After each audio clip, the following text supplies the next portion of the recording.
Morning everyone. आज जो इस वीडियो में हम लोग पढ़ेंगे आपका जो थर्ड यूनिट बी फॉर्म आपका फोर्थ सेमेस्टर की जो फार्मास्यूटिकल ऑर्गेनिक केमिस्ट्री है 401T BP 401T उसका जो थर्ड यूनिट हमने स्टार्ट किया है आपका। पहले तो आपका हो गया दो जो वीडियोज़ आपने आपको डाले आपने पढ़ा होगा, उसमें हेट्रोसाइक्लिक केमिस्ट्री होती क्या है, हेट्रोसाइक्लिक कंपाउंड होते क्या है, उनके क्या इंपॉर्टेंस हैं, उसके बाद उसकी क्लासिफिकेशन कैसे करते हैं, नोमेनक्लेचर कैसे किया जाता है, कोई भी हेट्रोसाइक्लिक उसका नाम कैसे दिया जाता है। एंड देन ये तो आपका पहले वीडियो में था। उसके बाद दूसरी वीडियो में जो लास्ट वीडियो में आपने देखा होगा वो था आपका आपका पहला 5 मेंबर्ड पहला हेट्रोसाइक्लिक जो आपके सिलेबस में है पायरोल। उसके बारे में पायरोल होता है क्या है, उसकी एरोमेटिसिटी क्या है, क्यों एरोमेटिक है, देन उसकी प्रिपरेशंस कितने मेथड है प्रिपरेशंस के, देन आपके chemical properties and then medicinal uses, कौन कौन से ऐसे ड्रग हैं जिसमें पायरोल आपका as a basic nucleus present है और उस पायरोल के कारण उस ड्रग की जो भी एक्टिविटी है वो आपका प्रेजेंट है। इसके बारे में पढ़े थे। सेम चीज़ अब दूसरा कंपाउंड आज हम पढ़ेंगे फ्यूरान के बारे में। तो फ्यूरान के सेम चीज़, फ्यूरान है क्या, कौन से मेंबर हेट्रोसाइक्लिक है, आपका इसके प्रिपरेशंस कैसे करते हैं, एरोमेटिसिटी है तो एरोमेटिक है क्यों है, फिर आपकी प्रॉपर्टीज़ उसकी क्या है, केमिकल प्रॉपर्टीज़ क्या है, रिएक्शंस क्या है, एंड देन कौन कौन से ऐसे ड्रग्स हैं जिसमें furan as a basic nucleus present है या फ्यूरान के कारण उसकी वो फार्माकोलॉजिकल या थेरेपेटिक एक्टिविटी है, उसको हम एज ए यूज करते हैं ड्रग के रूप में। स्टार्ट करते हैं आज आपका फ्यूरान।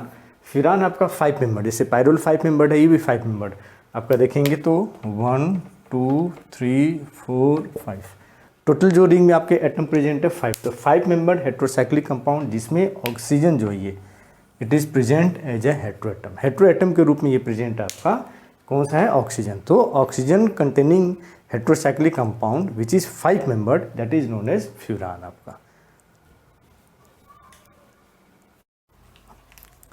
नेक्स्ट आपका देखेंगे फ्यूरान में इसकी एरोमेटिक कैरेक्टर इंपॉर्टेंट भी है।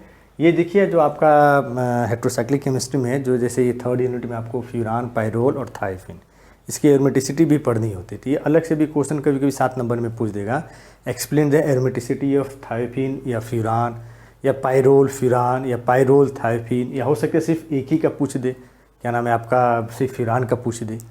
उसके अलावा रिएक्टिविटी भी आपका पूछ देता है फ्यूरान में कौन सा ज़्यादा है कौन सा नहीं है, या हो सकता है पूछ दे which is more reactive furan और थायोफिन, एक्सप्लेन या जस्टिफाई। तो ये सब चीज़ें, ये टॉपिक तो मैं आपको लास्ट में बताऊंगा। इस जो आपका थायोफिन भी जब खत्म हो जाएगा फ्यूरान, उसके बाद नेक्स्ट जो वीडियो डालूंगा उसमें आपको थायोफिन की पूरा डिटेल दूंगा।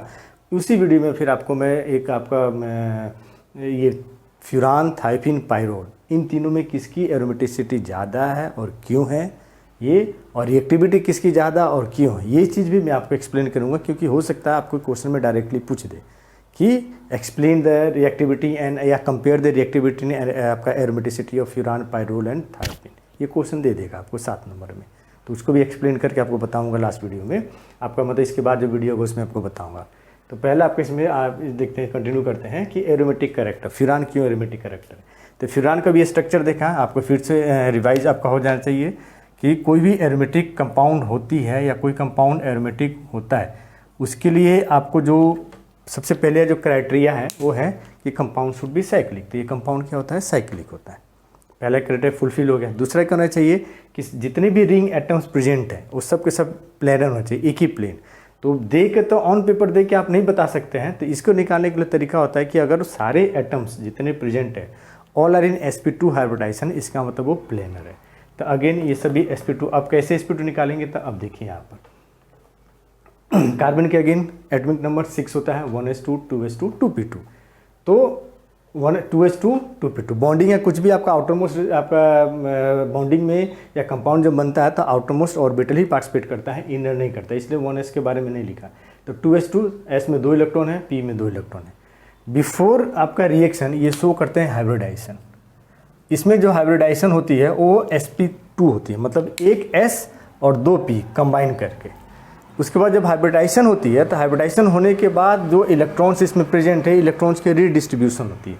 जैसे ये आपका 1s 3p, आपका 1s 2p कंबाइन करके 3 sp2 हाइब्रिड और आपको बना लिए, लेकिन टोटल इलेक्ट्रॉन 1 2 3 4 इलेक्ट्रॉन होते हैं। ये चारों इलेक्ट्रॉन एक एक आपके, और एक pz ऑर्बिटल ये हाइब्रिडाइजेशन में पार्टिसिपेट नहीं करता, ये सच अलग रहता है। ये चारों इलेक्ट्रॉन की फिर से डिस्ट्रीब्यूशन होती है और एक एक इलेक्ट्रॉन सब में चले जाते हैं। तो ये सब के सब आपका हाफ फिल्ड हो जाते हैं। हाइड्रोजन है एस है, इसका 1s1 ही रहता है तो सिर्फ एस में ही रहता है।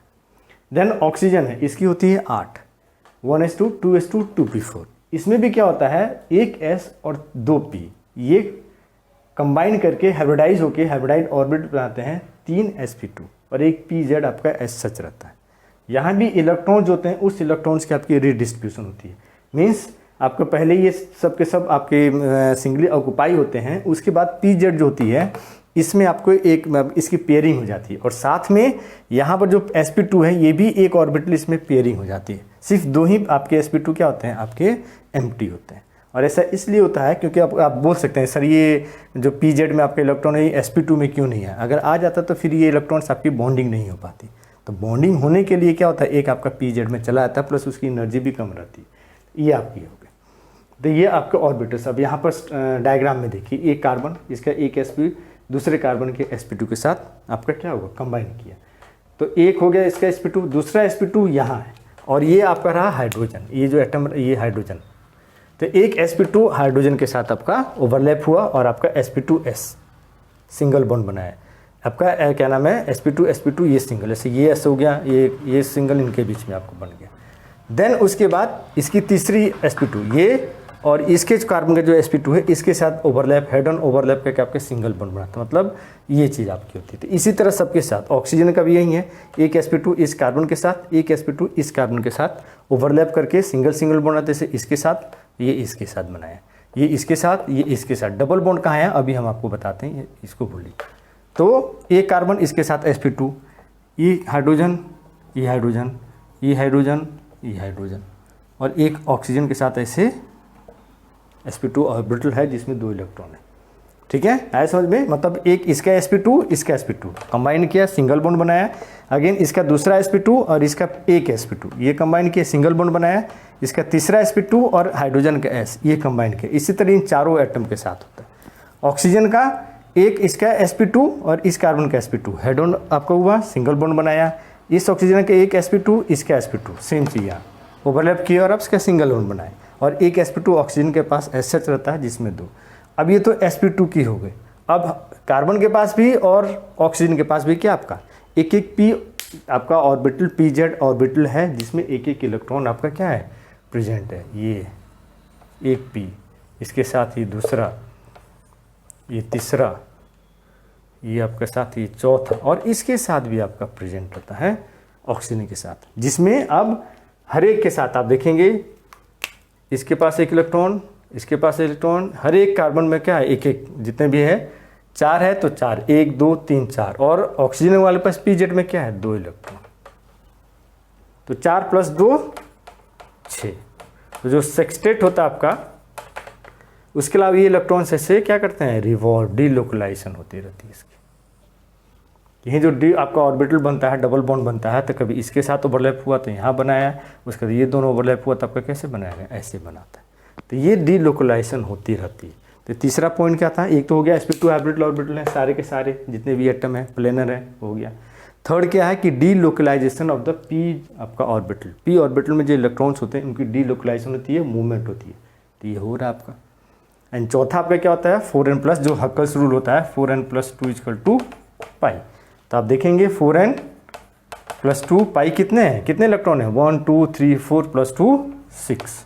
तो 4n = 4, तो n = 1। कितनी वैल्यू आनी चाहिए n की, 0 1 2 3 ये होल नंबर आना चाहिए, कोई इंटीजर में आपके नहीं आने चाहिए, प्लस पॉजिटिव में आना चाहिए, ये आ गया। तो सारे जो रूल्स होते हैं आपके, कंडीशंस होते हैं, कोई भी कंपाउंड को एरोमेटिसिटी शो करने के लिए, वो सारे कंडीशन से आपका फ्यूरान क्या है आपका फुलफिल कर रहा है, इसलिए furan is a aromatic compound. उसके अलावा दूसरा जो इसकी प्रॉपर्टी होती है, आप रिएक्शंस में देखेंगे कि कोई भी चीज़ आपके जितने भी कंपाउंड होते हैं वो सब के सब क्या शो करते हैं, इलेक्ट्रोफिलिक सब्स्टिट्यूशन रिएक्शन शो करते हैं। तो ये भी आपका इलेक्ट्रोफिलिक सब्स्टिट्यूशन रिएक्शन शो करता है with electrophiles attacking at the carbon. ये जो कार्बन होता है इस कार्बन के ऊपर इलेक्ट्रोफाइल अटैक करता है। तो ये दूसरा एविडेंस है कि ये आपका जितने भी जो फ्यूरान है इट इज़ ए इलेक्ट्रोफिलिक, आपका एरोमेटिक इन नेचर आपका। ठीक, तो ये है आपका एरोमेटिसिटी या एरोमेटिक कैरेक्टर ऑफ फ्यूरान। अब देखेंगे हम लोग इसका फ्यूरान की जो सिंथेसिस, कैसे सिंथेसिस करते हैं। 3 मेथड होता है। पहला मेथड है फ्रॉम पेंटोज शुगर, पेंटोज 5 ओज, आपने शुगर में पढ़ा होगा 5 ऐसे शुगर मतलब जिसमें OH कार्बोहाइड्रेट, आपके एल्डिहाइड कीटोन या उसके साथ OH ग्रुप प्रेजेंट रहता हो, और पेंट मतलब 5 कार्बन, तो 1 2 3 4 5 पेंट शुगर के साथ पेंटोज शुगर को जब हम डिहाइड्रेशन करते हैं in presence of H2SO4 heat करते हैं, वाटर मॉलिक्यूल निकलता है और ये बनाता है फरफ्यूराल। इस फरफ्यूराल को जब हम फर्दर डिस्टिलेशन करते हैं with zinc oxide at 400 degree temperature, ये आपका एल्डिहाइड ग्रुप निकल जाता है और हमें पूरा मिल जाता है अनसब्स्टिट्यूटेड फ्यूरान। तो पहला मेथड जो ये फ्रॉम पेंटोज शुगर, ये लेबोरेटरी मेथड है, इसको हम लैब में भी कर सकते हैं, और इस मेथड से हमें अनसब्स्टिट्यूटेड फ्यूरान आपका मिलता है। मतलब कोई आपका ग्रुप यहाँ देखेंगे 1 2 3 4, ये जो कार्बन 2 3 4 5 है, 5 आपका जो 4 कार्बन है, इन कार्बन पर कोई भी ग्रुप आपका प्रेजेंट नहीं है, तो इनको बोलते हैं अनसब्स्टिट्यूटेड फ्यूरान। तो जब भी हमें अनसब्स्टिट्यूटेड फ्यूरान चाहिए होता है उस केस में हम यूज़ करते हैं, बनाते हैं पेंटोज से 5 मेंबर कार्बन, आपके जैसे आप वो ले लीजिए, ग्लूकोज ले लीजिए, ग्लूकोज लीजिए, उसको हीट कीजिए H2SO4 के साथ, आपका फरफ्यूराल बनता है। देन इसको फर्दर जिंक ऑक्साइड के साथ डिस्टिलेशन कीजिए 400 डिग्री टेम्परेचर पर, आपका बन जाता है फ्यूरान। ये पहला मेथड है। दूसरा अगेन पालनॉर, जो हमने पायरोल में पढ़ा था, ये भी है फ्रॉम 1,4 डाई कार्बोनिल कंपाउंड। तो 1 2 3 4 पहले और चौथे पोजीशन पर क्या है, कार्बोनिल ग्रुप है डाई, इसलिए अब इसी आप यहाँ पर CH3 मैंने लिखा है, यहाँ पर आप कुछ भी लिख सकते हैं, R भी लिख सकते हैं, दोनों जगह R भी आपका हो सकता है।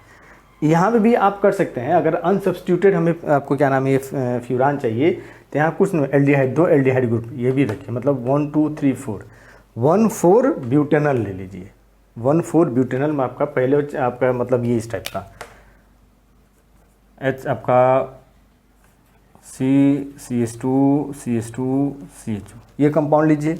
फॉस्फोरस पेंटाऑक्साइड डिहाइड्रेटिंग एजेंट है, प्लस H2O4 दोनों चीज़ आपके डिहाइड्रेटिंग एजेंट है। इनके साथ जब हम हीट करेंगे तो हमें मिलता है आपका फ्यूरान। अगर सिंपल ये लेंगे, ब्यूटेनल लेंगे, 1 4 डाई ब्यूटेनल लेंगे, तो आपका अनसब्स्टिट्यूटेड फ्यूरान मिलेगा। अब इस H के जो है यहाँ पर H हटा के क्या रखते हैं क्या नहीं रखते हैं, उसके ऊपर डिपेंड करेगा कि यहाँ पर सब्स्टिट्यूशन, तो जैसा हमें सब्स्टिट्यूशन चाहिए उसके अनुसार इस H को यहाँ हटाइए। CH3 चाहिए तो एक H हटा के CH3 जोड़िए, आप ऐड कर दीजिए।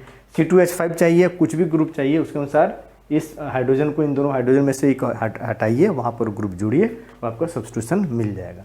तो इस मेथड से भी हम substituted as well as unsubstituted furan को हम सिंथेसाइज कर सकते हैं। तो ये दूसरा मेथड है from Paal Knorr synthesis. Third and last आपका मेथड है फ्यूरान को सिंथेसाइज करने का, Feist Benary furan synthesis. 2 scientist थे जिन्होंने इसको डेवलप किया था। इन्होंने इसमें क्या किया था, इथाइल 3 ऑक्सोब्यूटेनेट, ये आपके ऊपर डिपेंड है, इथाइल लीजिए, मिथाइल लीजिए, प्रोपाइल लीजिए, आप ब्यूटेनेट लेंगे जिसमें आपका थर्ड पोजीशन पर आपका कीटो ग्रुप प्रेजेंट रहेगा। तो आपका इथाइल 3 ऑक्सोब्यूटेनोएट, इसको जब उन्होंने ट्रीट किया था 3 क्लोरो 2 प्रोपेनॉन से, 1 2 3, तो आपका 3 पर क्लोरो है, 2 पर आपका कीटोन ग्रुप है, तो 2 क्लोरो प्रोपेनॉन, या बोल सकते हैं आपका क्लोरो एसीटोन भी आपका ही है।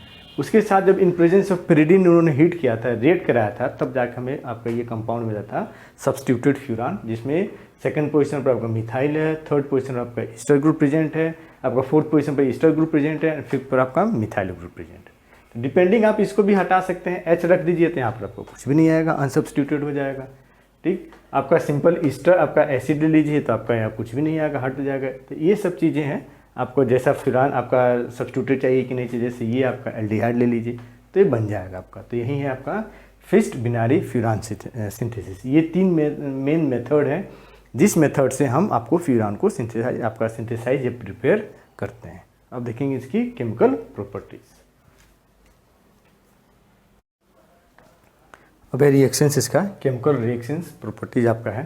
पहला ऑक्सीडेशन, जब फ्यूरान को हम ब्रोमीन के साथ इन प्रेजेंस ऑफ मिथेनॉल जब हम रिएक्ट कराते हैं, तो position number 2 and position number आपका 5, यहाँ पर पहले ब्रोमीन की एडिशन होती है। उसके बाद मिथेनॉल का जो मिथॉक्सी ग्रुप है CH3O, ये इस ब्रोमीन को रिप्लेस करके आपका बना लेता है, तो आपका 2,5 डाई मिथॉक्सी फ्यूरान बनाता है। और ये सीस एंड ट्रांस डिपेंडिंग, ये ऊपर गया ये नीचे गया, उसके ऊपर डिपेंड करता है कि सीस एंड ट्रांस, तो ये चीज़ बनाती है। पहला आपका ऑक्सीडेशन। दूसरा रिडक्शन, जब हम फ्यूरान का रिडक्शन करते हैं, मतलब एडिशन ऑफ आपका hydrogen in with the help of आपका Raney nickel as a catalyst and hydrogen, जब एडिशन करते हैं तो दोनों डबल बॉन्ड टोटली आपका क्या होता है, रिमूव हो जाती है, और ये कन्वर्ट हो जाता है आपका टेट्राहाइड्रोफ्यूरान, जो आपका बनते हैं ये 5 मेंबर हेटेरोसाइकिल है, लेकिन एक भी डबल बॉन्ड नहीं है, आपका एरोमेटिक नहीं है, तो इस चीज़ को बोलते हैं टेट्राहाइड्रोफ्यूरान। इसलिए क्योंकि हर एक यहाँ पर एक हाइड्रोजन जुड़ा, यहाँ पर हाइड्रोजन, यहाँ पर हाइड्रोजन, यहाँ पर हाइड्रोजन एक्स्ट्रा जुड़ा, तो आपका 2, 3, 4, 5 टेट्राहाइड्रोफ्यूरान इस चीज़ को बोलते हैं। तो ये बना आपके, ये आपका रिडक्शन। नेक्स्ट आपका है इलेक्ट्रोफिलिक सब्स्टिट्यूशन रिएक्शन। ये बहुत इंपॉर्टेंट है, क्वेश्चन भी पूछता है आपका, और यही मेन आपका रिएक्शन है, क्योंकि एरोमेटिक है तो इलेक्ट्रोफिलिक सब्स्टिट्यूशन दिखाएगा। क्यों दिखाता है? It is due to the delocalisation of pi electrons, negative charge is created या generated on the carbon atom, the furan source electrophilic. मतलब जो आपका फ्यूरान है ऐसे, तो जो आपका ये लोन पेयर इलेक्ट्रॉन यहाँ प्रेजेंट रहता है, ये डीलोकलाइजेशन होता है ऐसे, इसके पास जाएगा, ये इसके पास जाएगा, तो नेगेटिव चार्ज, इस टाइप का नेगेटिव चार्ज का क्रिएशन होता है। तो due to the creation of negative charge on the carbon, electrophile क्या होते हैं? इलेक्ट्रोफाइल इलेक्ट्रॉन फाइल, इलेक्ट्रॉन्स के अट्रैक्ट करते हैं, तो उनके पास इलेक्ट्रॉन्स की कमी होती है, और इस रिंग के ऊपर क्या है? इलेक्ट्रॉन्स की अमाउंट ज़्यादा है ड्यू टू द डीलोकलाइजेशन, इसलिए इलेक्ट्रोफाइल क्या करता है? इसके ऊपर अटैक करता है। अब अटैक कहाँ करेगा? पोजीशन नंबर 2 पर कि 3 पर, क्योंकि 2, 3, 4, 5 सिमिलर है, 2 is similar to 5, 3 similar to 4, तो 2 पर करेगा कि 3 पर करेगा, ये डिपेंड करता है। जैसे पायरोल के केस में था, जब इलेक्ट्रोफाइल अटैक करता है, इलेक्ट्रोफाइल अटैक करने के बाद एरेनियम आयन बनती है, तो एरेनियम आयन की जो स्टेबलाइजेशन होती है, इस केस में अटैक एट 2 के केस में 3 स्ट्रक्चर बनते हैं, 3 आपका रेजोनेटिंग स्ट्रक्चर बनते हैं। वेयर एज जब आपका अटैक 3rd पोजीशन पर होता है, उस केस में एरेनियम आयन जो बनती है और इसका जो स्टेबलाइजेशन होता है, इस केस में सिर्फ 2 ही रेजोनेटिंग स्ट्रक्चर्स बनती है। और लास्ट वीडियो में भी बताया था आपको, और जनरल रूल आपका रेजोनेंस है, किसी भी 2 कंपाउंड की जब आप स्टेबिलिटी कंपेयर करते हैं, जिसमें रेजोनेंस आपका इंपॉर्टेंट रोल प्ले कर रहा होता है, तो जिस कंपाउंड की जितनी ज़्यादा रेजोनेटिंग स्ट्रक्चर होती है, उस कंपाउंड की स्टेबिलिटी उतनी ही ज़्यादा होती है। तो इस एरेनियम आयन जो यहाँ पर बना, वो इसकी यहाँ पर 1, 2, 3 रेजोनेटिंग स्ट्रक्चर, इसकी 1, 2 ज़्यादा नंबर है, तो इसकी स्टेबिलिटी ज़्यादा है, तो एरेनियम आयन कौन सा बनेगा? इस केस में बनेगा। तो इस केस में बनेगा तो रिएक्शन आपका किधर? इसके थ्रू प्रोसीड करेगा। इसलिए सब्स्टिट्यूशन हमेशा फ्यूरान के केस में एट पोजीशन नंबर 2 पर ही होता है, 3 पर आपका नहीं होता है। तो ये रीज़न है। अगेन यहाँ भी आपको क्वेश्चन पूछ सकता है कि जो सब्स्टिट्यूशन होता है किस पोजीशन पर होता है और आपका क्यों होता है, 2nd पर होता है कि 3rd पर होता है और क्यों होता है, तो उसका एक्सप्लेनेशन आपका यही है। ये स्ट्रक्चर बनाइए 3 रेजोनेटिंग स्ट्रक्चर्स, इसके इसमें 2, फिर आप सीधा लिखिए कि as per the general resonance rule, क्या नाम है, resonating structures compound in which more resonating structures are drawn या मेड या आपका formed that are more stable than the compounds in which less number of resonating structures are formed. तो यही इसका reason है। अब देखेंगे कुछ एग्जांपल्स आपका जो इलेक्ट्रोफिलिक सब्स्टिट्यूशन रिएक्शंस के कौन कौन से आपके होते हैं, उनके कुछ एग्जांपल्स देखते हैं। ये कुछ एग्जांपल्स हैं फ्यूरान के जो इलेक्ट्रोफिलिक सब्स्टिट्यूशन रिएक्शन शो करता है। जैसे आपका नाइट्रेशन है, ये रिएक्शन आपका नाइट्रेशन हो गया, ये आपका सल्फोनेशन हो गया, ये आपका एसाइलेशन हो गया, और ये आपका हेलोजिनेशन हो गया।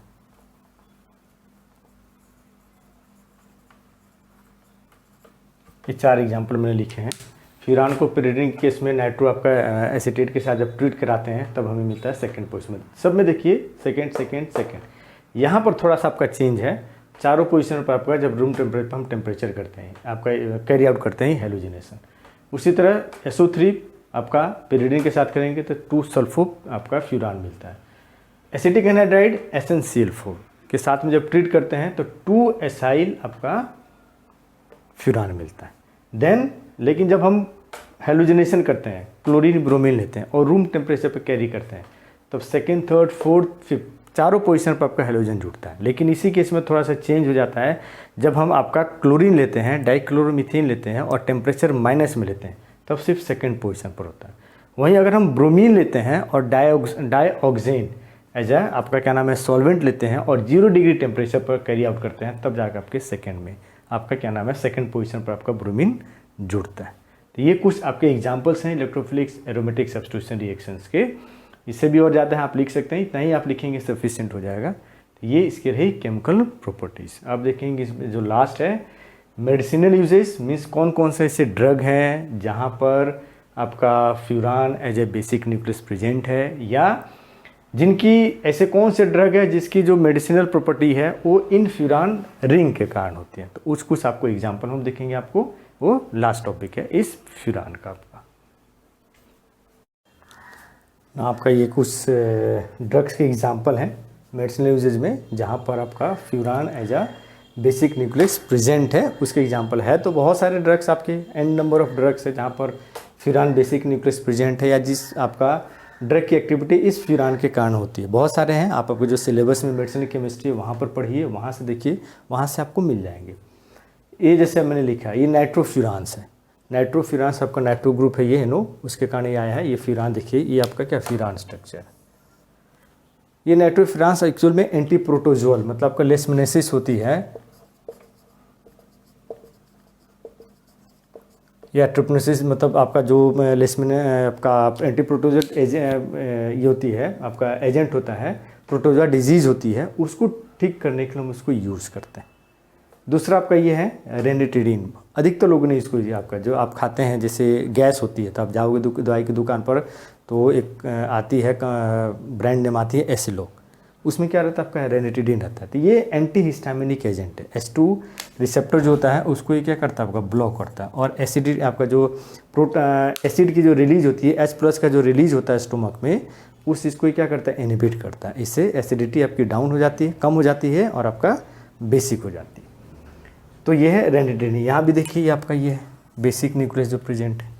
देन ये तीसरा है फिरोकॉक्सिब। ये यहाँ पर आपका थोड़ा सा ये है तो फ्यूरान रिंग 5 मेंबर ऑक्सीजन, इसको थोड़ा सा डबल बॉन्ड हटाया कि यहाँ पर डबल बॉन्ड ऑक्सीजन जोड़ दिया गया तो फ्यूरान डेरिवेटिव है। ये फिरोकॉक्सिब है, NH8 से है, non steroidal anti inflammatory drug आपका जो है, एंटी इन्फ्लेमेटरी आपका है, आप ये है। तो ये चीज़ आपका NH8 से, मतलब आपको जो बुखार होता है, दर्द होता है, एंटी एनाल्जेसिक्स, एंटीपायरेटिक, उस केस में इसको हम यूज़ करते हैं। NH8 यही है, non steroidal anti inflammatory drug आपका है, ठीक है। ये चीज़ें फिरोकॉक्सिब। तो आप बहुत सारे हैं, सिर्फ मैंने यहाँ 3 ही आपको एग्जांपल दिए हैं, आपको बहुत सारे एग्जांपल्स मिलेंगे जो आपके सिलेबस में मेडिसिन केमिस्ट्री है उसमें आप देखिए। कुछ जब स्ट्रक्चर बनाएंगे तो वहाँ पर देखिए कौन सा रिंग है, तो इससे आपको दोनों काम हो जाएगा, वहाँ का भी स्ट्रक्चर आपको याद हो जाएगा और यहाँ के एग्जांपल्स भी आपको क्या याद हो जाएंगे। जितना ज़्यादा एग्जांपल्स आप देंगे मेडिसिनल यूजेज में, उतना ही आपको अच्छे मार्क्स मिलने के चांसेस होते हैं। तो मैं आपको कुछ ही लिखा है, इसलिए लिखा है, बाकी छोड़ दे आप अपने से लिखिएगा। यहाँ लिख दूंगा तो सिर्फ आप इसी तक कन्फाइन हो जाइएगा, सिर्फ यहीं पढ़िएगा, उसके अलावा नहीं पढ़ेगा। अपने से ढूंढ के अगर आप लिखते हैं जो आपको सिलेबस में दिया है तो आपको ज़्यादा लॉन्ग टाइम तक याद रहता है, और आपको लॉन्ग टाइम तक याद रहेगा। आपको क्या नाम है, आसानी भी होगी ढूंढने में, तो ये आपके लिए बेनिफिशियल, इसलिए मैंने इसको छोड़ा। हर एक में आपको 2-2, 3-3 एग्जाम्पल से ज़्यादा नहीं दे रहा, ताकि आप खुद खोजिए, खुद उसको लिखिए, पढ़िएगा खुद, तो आपको ज़्यादा जल्दी समझ में आएगा और लॉन्ग टाइम तक आपको उस चीज़ याद रहेगा। और ये दोनों काम है, आपका ऑर्गेनिक में भी हो जाएगा और आपका मेडिसिनल केमिस्ट्री में भी हो जाएगा। तो यही आपका है फ्यूरान, आपका यूजेज इसके हैं। इसके बाद हम नेक्स्ट अगले बार जो वीडियो डालेंगे तो उसमें आपको थाइफिन का होगा। पढ़िए इसको, कुछ डाउट है तो बताइए, नोट्स भी इसके साथ आपको अवेलेबल हो जाएगा। Okay, bye bye.